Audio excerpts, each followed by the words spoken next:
The groceries were still on the counter.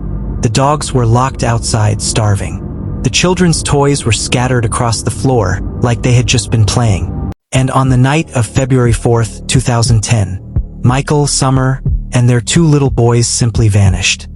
No goodbye, no sign of a struggle. Just a family, here one moment, gone the next. And for years, the official story said, they chose to disappear. But that story was wrong. To understand what happened, you have to understand who they were.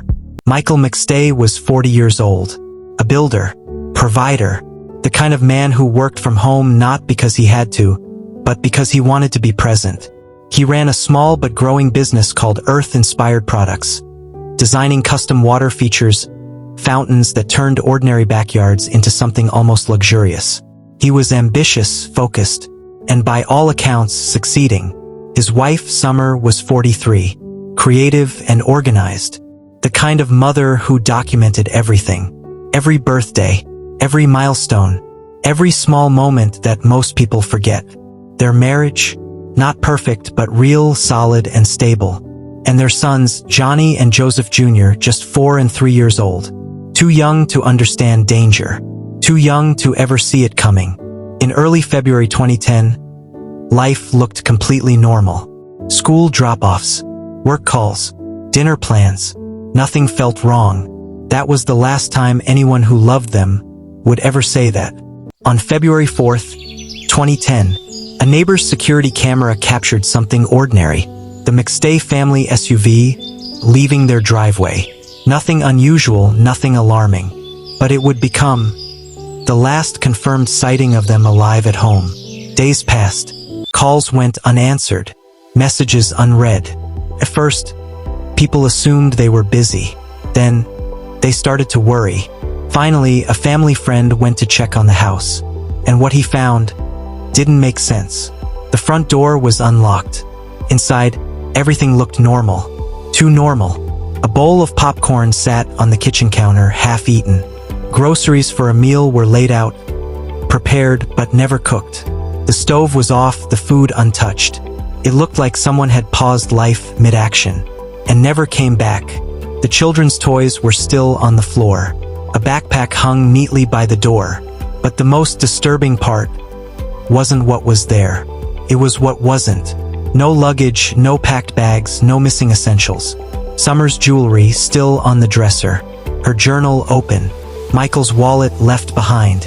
And the children's car seats still inside the house. Then there were the dogs. 2 of them locked outside. Hungry and neglected, left behind like someone had planned to return in minutes, but they never did. So what happened? Did they leave willingly, or did something force them out? Suddenly, before we go further, if stories like this pull you in, real cases, real details and the truth behind them, make sure you're subscribed, because what comes next changes everything. When investigators stepped in, they made a decision that would define this case and delay the truth. For days after the disappearance, surveillance footage captured something at the San Isidro border crossing. A family of 4, 2 adults and 2 small children, walking into Mexico, no luggage. Authorities believed this was the McStay family, and just like that, the narrative changed. They hadn't been taken. They hadn't vanished. They had chosen to leave. Maybe financial problems, maybe a fresh start. The case was downgraded, the urgency faded, and the investigation slowed. But the people closest to them didn't believe it, because nothing about that scene made sense.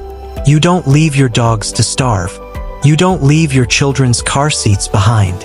You don't walk into another country with nothing.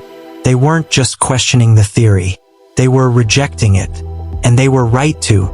Because while investigators looked outward, the real answer was much closer. There was someone investigators hadn't looked at closely enough. Someone already inside their world. Michael's business partner, Charles Merritt. On the surface, everything looked normal. 2 men running a business together. But beneath that surface, something was wrong. Merritt had been writing unauthorized checks, thousands of dollars, quietly taken from the business account. And in the weeks before the disappearance, Michael had started to notice. He asked questions. He began documenting everything. He was building a case against the man he trusted, but he never got the chance to finish it. In November 2013, nearly 4 years later, a motorcyclist riding through the Mojave Desert made a discovery. Shallow graves, 4 of them, hidden in the dirt, far from everything. DNA confirmed the truth. Michael, Summer, Johnny, Joseph Jr., all buried there. The cause of death, blunt force trauma, a hammer. In 2014, Charles Merritt was arrested. The trial took years. Evidence, delays, arguments, appeals. But in 2019, a jury reached a decision. 4 counts of first-degree murder, 1 for each life taken. In 2021, he was sentenced to death. He still claims he's innocent, still fighting the verdict. But for the McStay family, the truth finally had a name. The McStay family didn't run. They didn't disappear. They didn't choose to leave their lives behind. They were taken by someone they trusted, someone who had sat across from them, shared business, shared conversations, and knew exactly how to get close.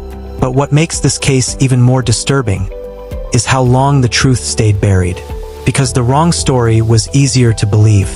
Investigators looked outward when they should have looked inward, and for 3 years, the truth sat in the desert, waiting. The most dangerous people in stories like this are not strangers. They're the ones already inside the door. So tell me in the comments, do you think justice was truly served? Or did the system fail the McStay family long before the verdict? Subscribe, like, and share for more stories like this.